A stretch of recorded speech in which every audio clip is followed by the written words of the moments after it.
Bon, alors moi je suis avec Guy en fait, qui est fondateur de l'aéroport de Mascouche. Alors Guy Reinhardt. Guy Reinhardt, exactement, qui est fondateur de l'aéroport de Mascouche. Alors je vais commencer avec des questions qui sont très très simples. Je vais commencer avec la première question. Alors, qui est Guy Reinhardt? Pouvez-vous m'expliquer qui vous êtes en fait? Le début. Exact. Alors moi, je suis déménagé à Mascouche en 1974. OK. Et en 1974, quand je suis arrivé là, à un moment donné, j'ai vu qu'il y avait déjà un hangar avec des avions qui décollaient sur une piste improvisée. OK. Et actuellement, la piste improvisée, c'est là où est actuellement la piste de Mascouche. Qu'est-ce qui était la piste improvisée? Est-ce que c'était quoi un champ. C'était un champ. C'était un champ, dont les personnes qui s'étaient installées sur le terrain adjacent. OK. Et étant donné qu'il n'y avait rien dans ce champ-là, puis c'était un champ qui appartenait au ministère des Transports du Québec, OK. qui était un espace de terrain qui était des résidus d'expropriation pour l'établissement de l'autoroute 640. OK. OK. Alors eux se servaient de ça pour décoller avec leurs petits avions, mais c'était comme un endroit, un aire de décollage carrément privé, mais ça appartenait à personne finalement au bout de la run. OK. Je me suis informé auprès de la ville, OK. qu'est-ce qu'il en était, qu'est-ce qui en retournait de ce terrain-là. Ah, ben là, c'est ça, fait que je leur ai expliqué que je voulais faire un aéroport. OK. OK. Et là, ils m'ont dit, ben là, c'est parce qu'on a Mirabel. Ben, c'est pas la même affaire. OK. Là, j'ai expliqué ça au conseil de ville. Dans le temps, le maire, c'était Gilles Forêt. OK. Et il y avait les autres conseillers. C'est sûr que quand j'ai été expliqué ça la première fois aux conseillers, eux autres, ouais, ben là, on a-tu vraiment besoin d'un aéroport? Alors, j'ai commencé, je pourrais dire, la propagande, la mise en place, de leur expliquer qu'est-ce qu'un aéroport pouvait apporter de business, attirer du monde, puis développer patati et patata. C'était pas évidemment facile, mais c'était faisable. Est-ce que tu venais de la région pour prendre le terrain de Mascouche? Est-ce que tu es né dans la région de Mascouche ou tu es né plus comme région montréalaise et étais-tu de la région? Ben, un aéroport, c'est tout le temps, ça rayonne quand même assez loin. Oui, c'est ça. En sachant que tout l'est de Montréal, il n'y avait pas d'aéroport. Il y a Dorval, ou dans le temps, ça s'appelait Dorval, aujourd'hui, c'est l'aéroport Trudeau. Exact. Mais là, quelqu'un qui voulait aller dans un aéroport, il fallait qu'elle soit à Saint-Hubert. OK. OK.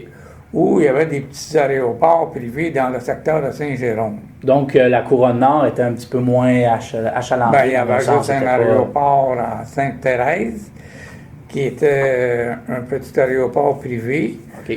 dont les approches étaient assez rock'n'roll. Ben, j'ai eu quelqu'un qui est venu dans le simulateur, justement, il m'en a parlé que c'était une piste de 1600 pieds, pas très large. À peu près ça, là. Oui. Puis avec des fils au bout de la piste. Puis aujourd'hui, était situé où, si on regarde avec, comme dans le temps, était situé où à peu près, là, par rapport à aujourd'hui? Mais c'était au nord de ce qu'on appelle aujourd'hui la 640. Okay. C'était sur la 337 en s'en allant vers Saint-Lin, là. OK. C'est dans le coin de 335 plutôt, ou est-ce que Côte-Saint-Louis, puis c'est ça, ben, Saint-Louis-Terrebonne? Oui, c'est ça, un peu plus loin, là. OK. Un peu plus loin. Un peu plus loin. OK.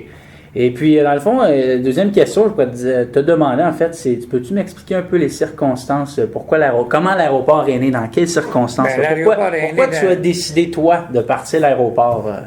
Ben, c'est parce que d'abord, il n'y a pas personne d'autre qui avait eu l'idée. OK. Première chose. Puis ça permet des affaires. Ouais. Puis moi, ben, à un moment donné, peut-être j'ai eu l'audace que les autres n'ont pas eu, que d'autres n'ont pas eu. OK. Et puis, je voyais une opportunité. Mhm.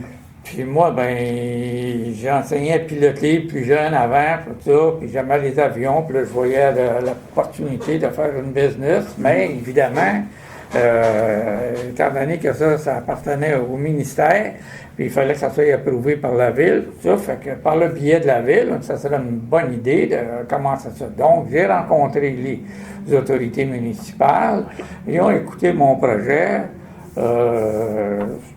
Il n'y a pas personne qui s'est mis à applaudir, mais ils ont décidé que, ouais, bon, on va regarder ça, on va y pencher, tout ça. Mais moi, j'ai continué. J'ai rencontré le gérant de la ville dans le temps qui s'appelait André Demarbre.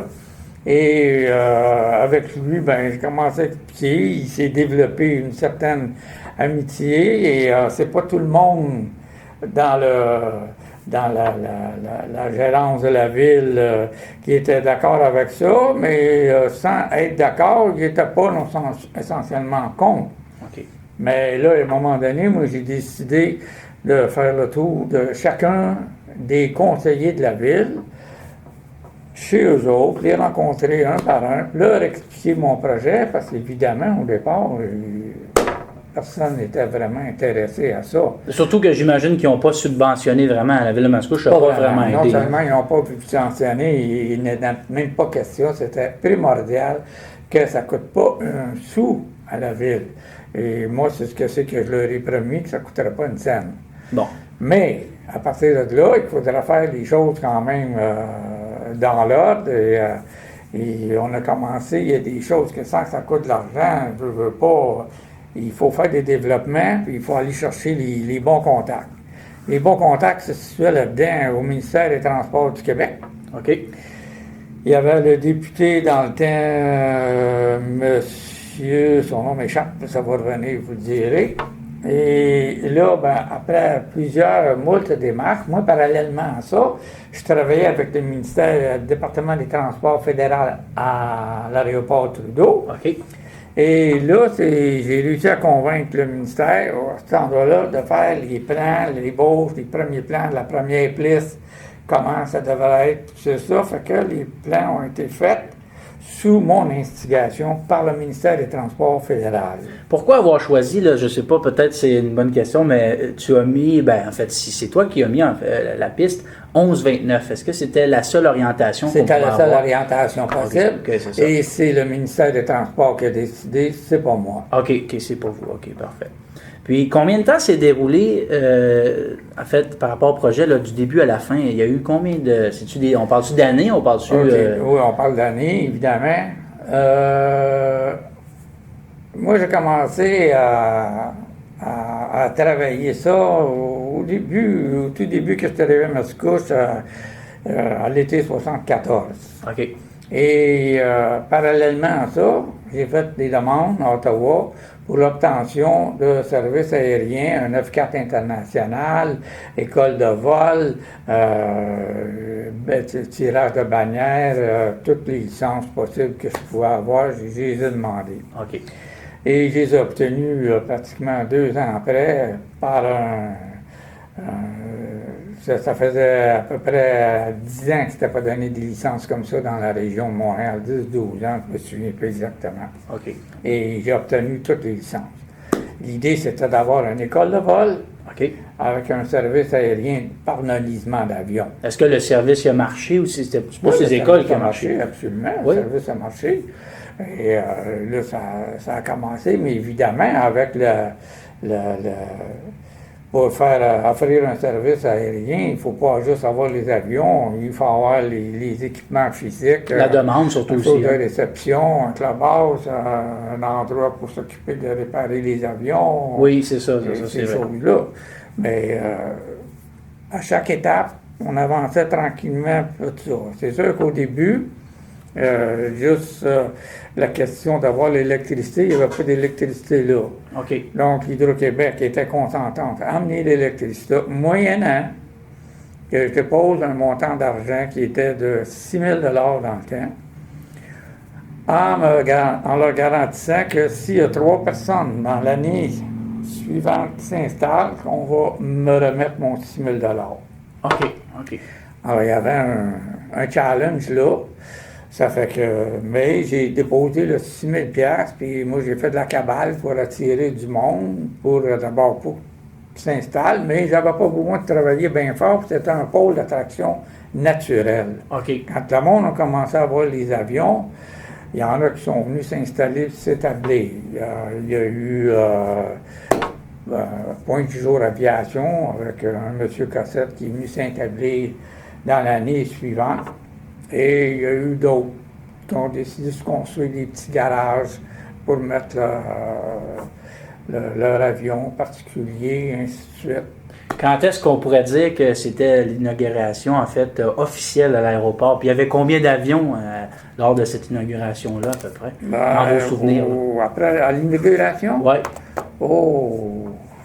Quelle année et combien d'avions il y avait? Ben, c'est l'inauguration officielle. Ça s'est fait pas bien longtemps après qu'il y a eu le tirage. Ça, c'est le 6 septembre 1976. Exact. Et on était opérationnel en 1976, 1977. Il y avait au moins une quarantaine d'avions. D'ailleurs, ils ont fermé Sainte-Thérèse. Sainte-Thérèse était fermée. Et tous les avions, ben pas tous, mais beaucoup d'avions sont venus s'installer chez nous. Il y en a qui étaient installés à Saint-Hubert, qui ont décidé de s'en venir. Il faut savoir qu'au tout début, la ville ne chargeait pas, le comité de l'aéroport ne cherchait pas pour une place de stationnement. OK. Est-ce que c'était l'aéroport le plus achalandé de la couronne nord à ce moment-là? Est-ce que c'était, vu que tout le monde s'est déplacé, j'imagine que c'était le pôle, c'était un pôle. Ça a pris l'ampleur assez rapidement parce que c'était accessible. En plus de ça, les axes routiers rendaient ça facile. On avait la 25, la 640, la 40, la Pentigny. On allait chercher toute l'Est. Le monde pouvait arriver par Hippolyte-Lafontaine. Fait que c'était facile. Et dans ce temps-là, la 640, était pas comme aujourd'hui, tout le temps bloqué. Puis, c'est un autre débat. Avec les avions qui fonctionnaient bien, les autos aussi. Ouais. Il n'y avait pas trop de trafic, c'est vrai. Il n'y avait pas trop de trafic. Mais je dois dire que... pas dans le désert, mais presque. Mais je dois dire, Guy, quand même, qu'il y a beaucoup de personnes, j'étais à Mascouche, mais ça c'est vrai, là, beaucoup de personnes parlaient aussi de repartir comme une compagnie à nolisement parce qu'on regardait l'axe de, l'autoroute 25 qui amène les gens à Montréal. C'était une bonne idée, mais personne ne voulait investir, sachant aussi que c'était un problème Mascouche tu le sais plus que moi, j'imagine que ça commençait à fermer depuis les années 2000, comme fin 2000 à chaque année. Évidemment, du nord de Montréal, puis le monde a voulu sortir de Montréal. Exact. Puis là, ça s'est étendu, mais déjà en 1974, Mascouche s'était développé dans les 4 dernières années de façon assez... rapidement. Ça a passé de peut-être 1600, 2000 personnes à Mascouche à 6000 en 1974, puis après ça, ça a explosé. OK. Mais dans le temps, la montée maçon, c'était pratiquement un rang, là, tu sais. Et ça s'est construit par la suite, j'imagine, après avoir, parce que là, bon... Oui, non, mais ça s'est construit. Même quand je suis arrivé, moi, l'intersection de la 25 de la 640, il n'y avait pas d'overpass ou de rien de ça. Les voies de service et tout. Parce que c'était à Anse, c'est un endroit très dangereux, il y avait beaucoup d'accidents. Même la 640, en continuant vers l'est, ça se terminait un peu plus loin, mais il était encore en train de la terminer, là, tout ça. OK. Puis ça, si on regarde aussi pour Mascouche, est-ce que la piste, vous avez pensé à mettre des approches IFR? IFR, il veut dire aux instruments, le vol aux instruments. Est-ce que vous avez pensé à mettre ça ou c'était pas pensé dans ce temps-là? Bien là, c'est parce que c'était pas question de ne pas y penser. Mais il fallait apprendre à marcher avant de courir. C'est exactement ça. Alors, il était juste question d'ouvrir la piste en premier. D'abord, mettre la piste. Après ça, de trouver un moyen de faire de l'éclairage pour la piste de nuit. Et après, arriver à avoir des systèmes de navigation, d'approche, d'atterrissage, ces choses-là, si le besoin était créé. Mais étant donné que Mascouche, c'est quand même au niveau de l'aviation, un aéroport qu'on pourrait dire secondaire, ensuite, à cause de la longueur de la piste, c'est quand même juste 3000 pieds, mais il fait ensuite qu'installer un système d'approche aux instruments-là, ça devenait assez onéreux et coûteux. Quoique aujourd'hui, avec les systèmes d'approche GPS et par satellite, c'est une chose qui est faisable. Je ne sais pas si ça a été fait ou pas. Là. C'était sur les plans, comme je dis, c'était sur les plans, puis j'ai entendu beaucoup de personnes dire que ça marchait pas, puis Nav Canada retardait le processus, mais on s'entend que c'est pas... il faut avoir quand même un peu de... Il faut que l'aéroport soit pas valorisé, mais il faut qu'il y ait quelque chose à faire là-dedans. C'est ça. Étant donné que là, ils veulent la déménager, la fermer, tout ça, c'est le genre d'affaire que les gouvernements ils ne font pas la sourde d'arrêt. Tout ce qu'ils veulent entendre, c'est que ça ne marche pas pour pas avoir sorti de l'argent. c'est ça. Ils ont la bonne raison. Ça reste mort. Bien, évidemment, dans le temps, on a fait beaucoup. J'ai fait quand même beaucoup. J'ai fait énormément de démarches. J'ai organisé un tirage pour un avion. Et, oui, d'ailleurs, j'ai le billet devant moi. J'avais une copie du billet, qui était un billet qu'on nous avait imprimé pour notre approbation. C'est un billet qui avait été imprimé sur un papier spécial pour que personne puisse en faire des copies. Oh, et ça avait coûté assez cher, merci. Et puis finalement, on vendait ça 10 piastres chaque. On en a vendu pas loin de 3100, 3200. Et tout l'argent de ça a été versé au fond de l'aéroport pour la création de la piste, ainsi de suite. C'est la ville de Mascouche qui contrôlait toutes les entrées et sorties de cet argent-là. Avez-vous encore le nom de la personne qui a gagné oui, ou c'est loin dans la mémoire, ça, là? Oui, ça va me revenir, ça, là. Ouais. Monette, c'est un monsieur Monette. Monsieur Monette? OK. Oui, c'est un monsieur Monette. OK. Qui avait gagné l'avion. Et on a fait le cours de pilote avec l'avion. Ah, mais c'est... Alors, on a fait tirer un avion pour ramasser des fonds pour l'aéroport. Mais pour avoir le droit de faire un tirage au Québec, quand tu vends des billets, ça prend un permis de la Régie de course et loterie du Québec. Alors, j'ai rencontré le fameux comité de 3 personnes et je leur ai vendu l'idée, eux autres, il faut que ça ait un intérêt public. Il faut que ça soit que personne se mette. Moi, je leur ai vendu l'idée, en tout cas, que c'était pour les biens publics, patati patata, pendant 1 heure de temps. Au bout d'1 heure, à un moment donné, on a dit, bon, OK, on a entendu, là. Ils ont fermé la porte. Ouais, c'est ça. Allez vous asseoir au bar, on va délibérer, puis on va vous dire qu'est-ce qu'on en pense. Fait que les trois délibèrent, j'étais assis là au bar, puis au bout de 5-10 minutes, je me souviens plus, il y en a un des trois qui vient, celui qui me semblait le plus hostile au projet. Puis il m'a réinvité dans l'appartement, puis il me dit, votre projet, là, ça tient pas de bout. Ça n'a pas d'allure. C'est une affaire tirée aux 4 épingles. Mais on trouve que vous avez tellement la foi, puis vous êtes tellement... Sauf que, mais on va vous le donner. Mais il faut que vous déposiez 25 000 pièces en garantie, puis il fallait garantir le tirage, tous les montants d'argent. Puis à ce moment-là, avant d'embarquer là-dedans et d'acheter un avion, je n'avais pas idée qu'est-ce que ça coûterait exactement. Je dis, il n'y a pas de problème, je vais vous faire un chèque de 25 000, puis il dit, quand que le tirage va avoir eu lieu, bien, on va vous remettre votre argent. Fait que j'ai tiré le 25 000, puis j'ai obtenu la permission de... Là, quand l'avion est arrivé, mais avant que l'avion arrive, j'ai pris une de mes avions au Flying Club, puis on se promenait dans les centres d'achat, puis on enlevait les ailes, puis on remontait les ailes à l'intérieur, puis là, on vendait des billets à 10 piastres, ça se vendait comme des pains chauds. Oh, quand même. Mais on a eu, là, par contre, du monde qui pensait que c'était gratuit, puis qui rentrait des billets comme de là, oh, tu viens de dépenser 1500 piastres. Hein? Voilà, non, regarde. Ça coûte 10 piastres du billet. Ah, mais là, juste dans la boîte, pas grave, on va toutes les sortir. 10 piastres dans le temps, est-ce que c'était cher? C'était-tu... ou c'est raisonnable? Ben, 10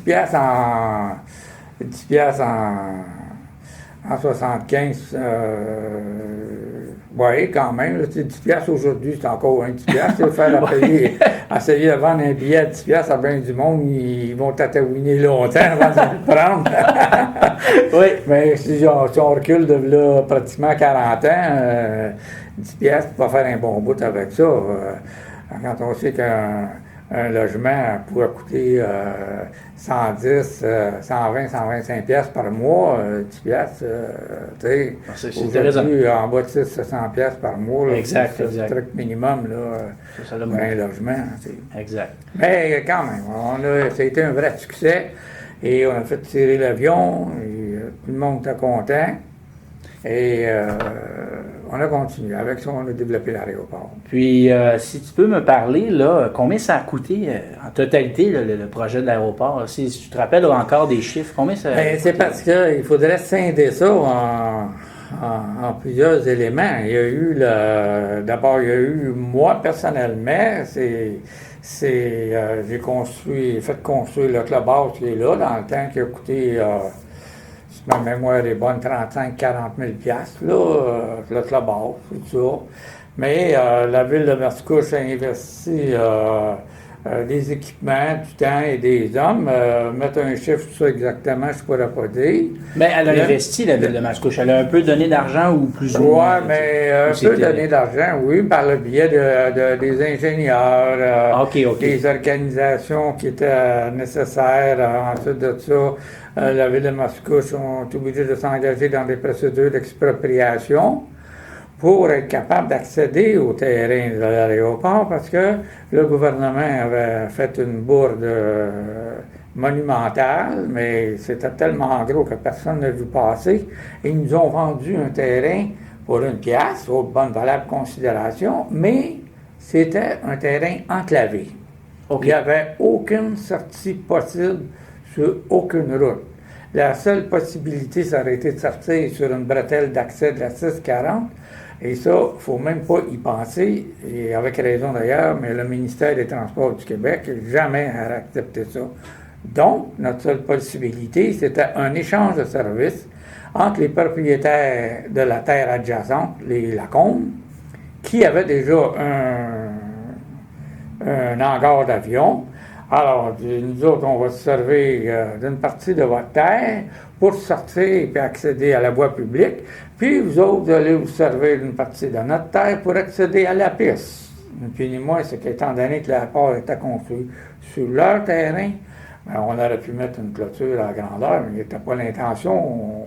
C'est des ententes de gré à gré qui sont faites de façon agréable. Donc, c'était en partie un restant de la 640, des restants de c'est carrément un restant et la Combe aussi. Résidu d'expropriation de la 640 pour le terrain de l'aéroport. Le terrain des Lacombe, eux autres, c'est un terrain qui leur appartenait, qui ont acheté à soit un cultivateur qui était là avant, puis tout ça, pour déménager leur hangar, puis leur business de bois qu'ils avaient à Laval. Puis, je crois qu'ils l'ont encore d'ailleurs aujourd'hui parce qu'il est encore présent. Toujours, ça, et donc là, vous avez dit, en fait, tu as dit, Guy, que c'était scindé en deux parties. Donc la première, tu as dit 40 000, 50 000 que tu as investi pour le clubhouse. Ouais. Et l'autre, c'est quoi la deuxième partie? Bien, l'autre, il y a le 6 000 que j'ai versé à l'Hydro-Québec. OK, pour l'électricité. OK. Et après ça, bien, il y avait l'investissement des avions. Ben, moi, les avions, je les achetais pour les revendre. Fait que c'est comme acheter de l'inventaire, si on peut dire. T'sais. Moi, j'ai vendu le premier Hawk XP au Canada que Cessna a fait, souffleteur. Oh, OK. Celui qui s'était servi pour faire la publicité du Hawk XP. Et j'ai vendu des 152, des 172, au moins 2 ans, 3 ans. OK. On a vendu une dizaine d'avions, ça allait super bien. Puis, est-ce qu'il y avait des investisseurs avec toi, Guy? Non. Tu étais tout seul? Non, il n'y a personne qui, à part juste la ville, comme tu as dit, qui a mis un peu... tu étais tout seul. Okay, c'est moi de A à Z. Personne d'autre investi quoi que ce soit avec moi là-dedans. Il y a eu les investissements qui ont été faits encore là. J'ai eu de l'aide, par contre, des messieurs comme Gilles Thibodeau, qui travaillait pour le bureau d'ingénieurs et qui ont développé, apporté beaucoup d'aide technique pour le développement de l'aéroport et ces choses-là. Donc, OK. Puis si on regarde aussi, j'ai une autre question par rapport à ça. Là, c'est, pas par rapport à ça, mais plutôt par rapport aux obstacles. Là. Si on regarde, c'était quoi là, les pépins dans ce projet-là? Là? Si tu te rappelles, c'était quoi les obstacles qu'il y avait là, sur ton chemin là, par rapport à les obstacles. Si je regarde comment tu parlais Hydro-Québec, ce n'était peut-être un. D'abord, premièrement, on a eu un petit problème avec Hydro-Québec. Qui sont venus installer des fils à haute tension à l'est de l'emprise du début de la piste 2-9. OK. Mais, étant donné qu'ils ont installé ça après que nous autres, on avait parlé du projet, puis après qu'on a eu construit tout ça, puis eux autres, ils ne voulaient pas que l'aéroport existe, mais ensuite de ça, on a même, le ministère des Transports a exigé qu'il y ait des lumières pour avertir qu'il y avait des taux et des fils à haute tension. Ça, c'était un petit problème. Mais je dirais que les plus grandes objections est venues plus de l'intérieur, comme de certains conseillers qu'il y avait dans le temps, qui semblaient favoriser des personnes de l'extérieur pour X, Y, Z raisons qu'on n'a jamais compris et qui faisaient obstruction systématiquement jusqu'à temps qu'on leur prouve qu'on avait tous les documents en main pour agir. On a eu par contre un support indéfectible du maire Gilles Forêt, de certains autres conseillers, du gérant de la ville André Demarve et de M. Fafard, qui était dans ce temps-là le conseiller financier de la ville, je crois, lui qui s'occupe des finances. Puis, est-ce que, si tu regardes aussi là, l'aéroport, est-ce que tu te rappelles les écoles qui étaient là? C'était quoi le nom des écoles? C'était, la première école, c'était la mienne, c'était Air Inter. Air Inter. Ça a commencé comme Air Inter. OK. C'était le nom de la compagnie.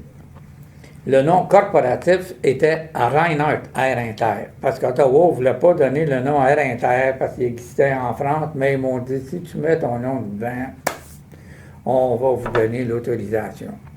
Et j'ai fait faire ça, c'était le tableau qui était là, et ça s'est fait comme une piste, de même, il y a une autre piste comme ça. L'image que je vais mettre aussi sur... Air Inter, c'est ça. On va voir l'image que je vais faire sur mon... Mais il n'y avait pas d'autre école, j'étais la première et la seule. OK, OK. Et est-ce que tu l'as vendu par la suite ou ça a juste changé de nom? Oui, j'ai vendu parce qu'un jour, il est venu un type qui a fait une offre d'achat que finalement, il voulait acheter. Puis moi, je leur ai dit, ben écoutez, moi, si vous voulez acheter absolument, je n'étais pas à vendre. Ben là, oui, on veut. Fait qu'à un moment donné, rappelez-moi, je vais vous dire. Je leur ai donné mon montant. Ils ont qualifié ça d'absolument non pas dérisoire, mais ça ne va pas d'allure. Je leur ai dit, je suis d'accord avec vous, mais si vous le voulez, c'est ça le prix. Et pas en bas, il n'y a pas de négociation. C'était pas négociable. Ah, mais quand même, OK. Puis ça est devenu, est-ce que tu sais c'est devenu quoi là, par la suite? Ceux qui ont acheté, c'est un monsieur Fernand Beauregard, avec Clément Contant, de Contant Aviation, au bord de la rivière. OK. Oui, Clément qui a encore sa piste, oui, ça on le sait, là où est-ce que les lignes électriques... Les autres connaissaient très bien le business, parce que M. Contant, c'est eux autres qui faisaient toute la maintenance de nos avions, parce qu'on n'avait pas d'hangar encore. On avait juste la base. OK. Et puis, si tu peux nous dire, est-ce que tu as des anecdotes par rapport à l'aéroport de Mascouche, des petites histoires cocasses, on pourrait dire, ou drôles, qui s'est passé sur le chemin? Des histoires drôles. Peut-être pas. Peut-être c'était très sérieux. Puis drôle d'en partir dans l'aéroport. Non, mais des événements qui étaient cocasses ou juste... peut-être pas, justement. T'sais. Bien, les cocasses, c'est plutôt des fois, l'attitude des gens ou tu sais, le monde pense, parce que tu gères un aéroport, tu as le clubhouse, tu as l'école, mais pour beaucoup de gens, il y avait de la confusion un peu. Ils pensaient que j'étais propriétaire de l'aéroport. Enfin, j'étais perçu peut-être comme un millionnaire, ce que j'étais pas. Mais je n'étais pas propriétaire de l'aéroport. L'aéroport appartenait à la ville de Mascouche. Moi, j'étais un opérateur de commerce. Je gérais l'aéroport au bénéfice de la ville pour permettre que ça se développe. Puis j'avais ma business d'aviation où je vendais des avions, on vendait des cours de pilote, puis on faisait du donnisement d'avions. Fait que c'est difficile d'apporter des anecdotes comiques ou quelque chose de même. Et puis il y en avait beaucoup, là, tu sais, comme voir quelqu'un qui marchait, puis qui était un gars qui était bien grand, puis lui, il regardait tout le temps en terre. Puis il faisait l'inspection de son avion, puis il est rentré direct dans l'aile à un moment donné, fait que là, oh! Ça, on pouvait le voir de la place. Faire le tour de l'aile. Mais pour le nolisement, ça marchait-tu bien? Je veux dire, quel type d'avion Oui, qu'on ça prenait? marchait. Je ne peux pas dire qu'on avait des tonnes. On avait peut-être une centaine d'heures de vol. Parce que personne n'est au courant de ça. J'ai opéré pratiquement juste 2 ans. Parce que entre le moment que j'ai ouvert puis le moment qu'on a fait l'offre, il y a à peu près 1 an et demi, un peu plus, mais la première année, on a pratiquement opéré 6000 heures de vol. OK. Ce qui était beaucoup, là. Il y avait un événement qui n'est pas un événement comique. Un soir d'hiver, j'avais 4 avions flambant neufs sur la ligne, dont un Cessna 172 super équipé là, dans le temps, qui avait coûté 38 000 pièces, qui était quand même beaucoup d'argent. Quand tu sais qu'une maison, dans ce temps-là, se vendait 17 000 20 000. Oh, OK, quand même. C'est ça, quand même. C'est comme aujourd'hui, un Cessna 172, ça se vend 400 450 000. Neuf, oui. Mais dans le temps, c'était toute proportion. Et finalement, la police est venue me chercher, il était à 11h minuit. Les 4 avions avaient été, ils avaient arraché, pas qu'ils avaient volé toutes les radios, les cerveaux, plein d'affaires, tout endommagé. Ça avait été dévastateur. Donc, les avions venaient d'arriver. Ça a une petite histoire quand même. Oui, mais ça va pas être agréable. Non, c'est sûr et certain. Ça avait été vraiment dégueulasse. Ça avait été fait par des types en skidoo. OK. Jamais su qui c'était. On ne divulguera pas de nom, mais... C'est du monde qui connaissait les avions, évidemment. Puis c'était dans le champ, mais on était vulnérables. OK. On était vulnérables. Quoi qu'il s'est passé encore des événements, je crois que tu n'es pas au courant, Guy, mais les hélicoptères à Mascouche, il y a des gens qui se sont fait massacrer, on pourrait dire, entre guillemets, l'avion, comme il faut, avec les ailes et tout. C'est ça. Mais c'est pas à l'abri. Évidemment, le soir...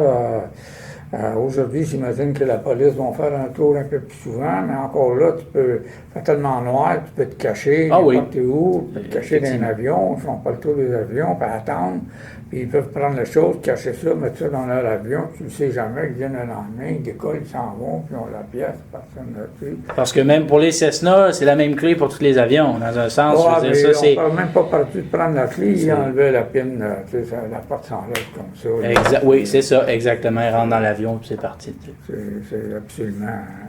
Et puis là, ça aurait été dur. Ouais. Puis si je change de perspective maintenant, Guy, en fait, là, vu que tu sais que l'aéroport bouge, OK, on pense aller Mirabel ou Saint-Roch-de-Lachillon, dernière nouvelle. Saint-Roch qui serait financé par des privés. Mirabel, bon, on attend une subvention, un peu de l'aide du gouvernement. C'est quoi ta vision, là, la perspective que tu as par rapport à la couronne nord, là, aux écoles de pilotage, là, par rapport à ça, là, qu'on bouge et... Je trouve ça triste que Mascouche perde l'aéroport. Et Mascouche laisse aller l'aéroport pour une question d'argent. Ça, c'est bien clair. Et ce que je trouve encore plus triste, c'est qu'au départ, quand le ministère des Transports du Québec a cédé ce terrain-là à la ville de Mascouche, c'était clair que c'était pour des fins d'utilisation d'ordre public seulement. Il n'y avait pas personne qui était supposé faire de l'argent avec ça. Quand la ville a vendu le terrain que moi j'ai acheté pour construire la base, l'argent a été réinvesti dans l'aéroport. Mais là, actuellement, il semblerait que la ville veut vendre, ou a vendu, ou est en train de vendre le terrain pour 10 millions pour empocher l'argent sans rien donner en retour. Exact. À part de vouloir avoir plus des taxes. Et quand ils ont dit pendant tout ce temps-là que l'aéroport ne rapporterait jamais une scène, il faudrait peut-être aujourd'hui qu'ils fassent amende en arabe, qu'ils disent que l'aéroport nous rapporte beaucoup d'argent. Oui, exactement. Au minimum. Exact.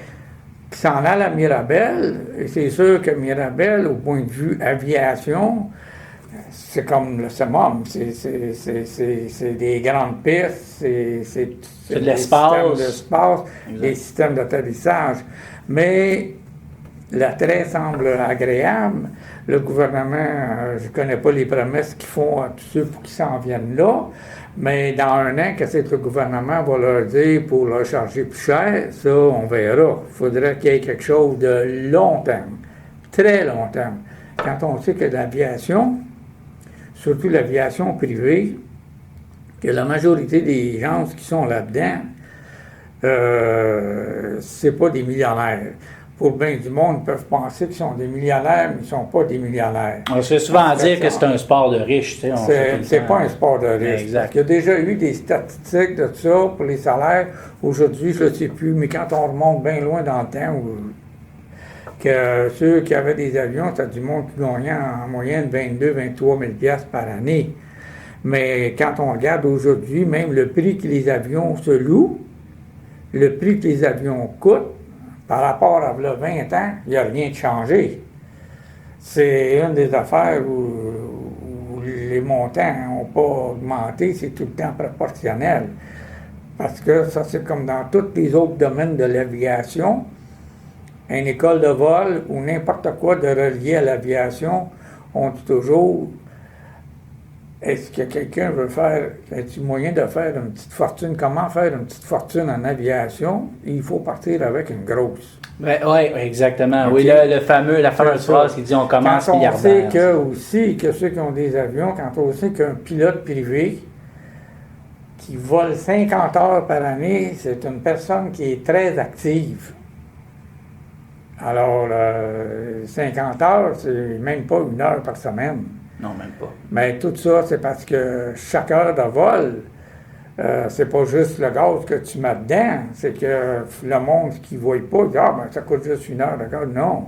Il y a la maintenance, il y a ci, il y a ça, les frais d'atterrissage, les pneus, le moteur qui s'use à un moment donné. Il y a un coût à chaque heure de vol, puis c'est facilement 100, 125, 150 pièces. Mais est-ce que tu trouves que c'est démesuré, les coûts? Là? Tu m'as dit que c'était proportionnel, mais c'est démesuré maintenant. Quand on pense qu'un automobile, ça coûte facilement 10 000 pièces par année, puis au bout de 3-4 ans, bien souvent 5 ans, ça ne vaut plus rien, tandis qu'il y a des avions qui datent des années 50, qui se vendent 4 fois le prix, sont achetés flambant neufs dans ce temps-là aujourd'hui parce qu'ils ont été entretenus, parce que c'est jaune. Fait que l'achat d'un avion, c'est pas une dépense, c'est un investissement. Acheter une automobile, c'est un achat à perte absolue, pure. Parce que l'avion reste le même prix, absolument. Ou plus cher, tu peux la vendre plus cher. Exactement. Absolument. J'ai même pas à faire la preuve de ça. Tous ceux qui sont dans le domaine de l'aviation ou le moindrement proche de l'aviation sont au courant de tout ça.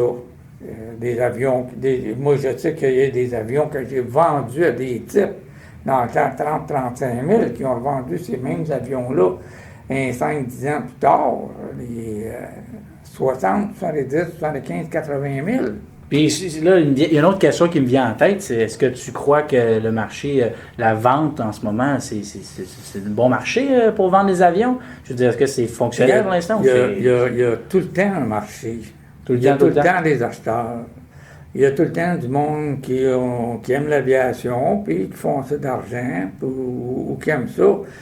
Quand on sait si on regarde juste les véhicules qui se promènent à l'extérieur, des véhicules à 75, 100 000, 150, 200 000, il y en a plein dans la rue devant nos yeux. Puis on sait qu'il y en a une grosse gang là-dedans, dans ces véhicules-là, c'est juste des gars qui sont capables de faire les paiements pour le moment. Mais les avions, peut-être qu'un type qui achète un avion, un Cessna 172, on va dire qu'il achète un avion flambant neuf, qui paye 400 000, 400 quelques mille, oui, il va avoir une dépréciation. Mais s'il n'a jamais le goût de la garder plusieurs années, il va vendre probablement le même montant, sinon plus cher qu'il l'a payé. Ou il pourra la louer, il pourra faire quelque chose. Mais à un moment donné, il va récupérer. Parce que les exigences du Bureau d'aviation fédéral américain et du ministère des Transports canadien dans l'obtention d'un certificat de navigation pour quel que soit le modèle d'avion sont tellement élevés. On a juste le CS-300 ou la série CS de Bombardier, que ça dépasse les coûts privés parce que, bon, il faut qu'ils fassent les tests de ci, les tests de ça. Sauf que quand ils vont avoir le permis, qui est incessamment, c'est un avion extraordinaire, puis dont bien du monde vont peut-être se mordre les pouces de ne pas avoir acheté. Ah, ça c'est sûr. Ça, c'est un bel avion, un très bel avion qui remplit ses promesses, même outre selon les premières données qu'on a. J'ai hâte de voir ça, pareil. Ah, J'ai hâte. c'est un joyau canadien qui va voler. Oh, ça s'en vient, c'est sur la plaque, comme on dit. C'est ça. J'ai une dernière question, on peut finir avec la dernière, là, c'est par rapport au conseil maintenant. Okay? J'ai le goût de savoir quel conseil tu peux donner aux prochains pilotes, là, ceux qui veulent commencer leur cours de pilotage. C'est quoi là? Mais je sais que ça fait longtemps que tu as été, tu es encore pilote dans les années 70, mais aujourd'hui, par rapport à aujourd'hui, c'est quoi là que tu pourrais donner comme conseil? Là? Les conseils, j'en donne pas. Ah non? Ah non? Non, Oh. parce que le monde n'écoute pas ça, les conseils. Oh, oh, oh! Le monde n'écoute pas ça, les conseils. Non? Ils écoutent, mais ils entendent, mais ça rentre pas. C'est normal, on est tous pareils, surtout quand on est jeune. Oh, OK. Mais je peux vous parler de mon expérience, par exemple. Ah, allez-y. Moi, c'est que quand vous avez la passion, si tu as le goût de n'importe quoi, que ce soit dans l'aviation, que ce soit dans la médecine, que ce soit ingénieur, n'importe quoi, il faut aller au bout de tes goûts.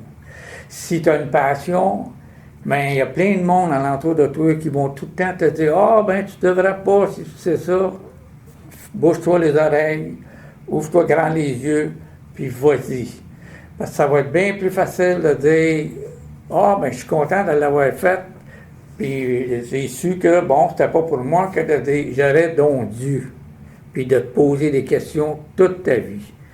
Parce que si tu n'essayes pas, tu n'auras jamais rien. La seule chose que tu peux faire, c'est essayer. Le pire qui peut arriver, c'est que ça ne marche pas. Mais au moins, tu auras essayé. Ça, c'est bien important, c'est de le faire. Envers et contre tous. C'est le seul conseil, je peux le dire, que je peux donner. Bon, ben... C'est de suivre son cœur, parce que l'aviation, c'est une passion. Exact, oui, ça, je peux en parler aussi. Et ceux qui l'ont, là, c'est comme ceux qui découvrent à un moment donné que ils sont pas hétérosexuels, ils sont homosexuels. C'est une passion, puis ça fait longtemps que ça couvre dans eux autres, mais à un moment donné, l'aviation, c'est ça, puis à un moment donné, moi, je veux voler. Exact. Ça vient de s'atteindre, c'est ça que je veux faire, c'est ça. Mais c'est la même chose que celui qui décide qui veut conduire des camions, ça aussi, c'est une passion. Tous les transports, le bateau, train, c'est tout. La musique. La musique, c'est la passion. On sait qu'il y a beaucoup d'artistes, beaucoup d'appelés, très peu d'élus, c'est-à-dire des pianistes. Il y en a qui sont extraordinaires, il y en a qui font des carrières extraordinaires, mais c'est une infime partie de tous ceux qui jouent du piano de façon absolument phénoménale. Mais qu'est-ce qui les motive? C'est la passion. C'est ce que j'allais en venir. C'était ma question un peu plus philosophique. Là. C'est que la passion va les motiver, En fait, la passion fait que la personne continue son chemin dans un sens. Si on voit ça comme ça. La passion, dans l'aviation, j'ai jamais entendu, quand il y a un groupe de pilotes qui se réunissait de n'importe quoi quelque part, je les ai jamais entendu parler d'autre chose que d'avion. C'est vrai, ça c'est vrai. Tu n'entends jamais un groupe de pilotes qui sont ensemble parler de baseball. Ils vont parler d'avion, c'est ça. Surtout à l'aéroport. Peut-être qu'ils vont parler de baseball, mais tout le temps, il faut qu'il y ait un avion alentour. Ouais. L'équipe de baseball a pris l'avion. Ah, quel type d'avion c'était? Ils ont fait une affaire, ils se sont fait brasser, le capitaine a dit ça revient tout le temps aux avions. Exact. Moi, j'ai dit souvent à ma blonde, ta compétition, c'est pas les autres femmes. Ta compétition, c'est l'avion. Mais tu vas tout le temps être deuxième. C'est bien de valeur, mais c'est comme ça. Oh! Phrase d'un passionné. C'est ça. Donc, merci Guy, et puis on va se recroiser peut-être pour d'autres questions. Donc, on termine l'entrevue. Merci beaucoup Guy. Ça me fera plaisir.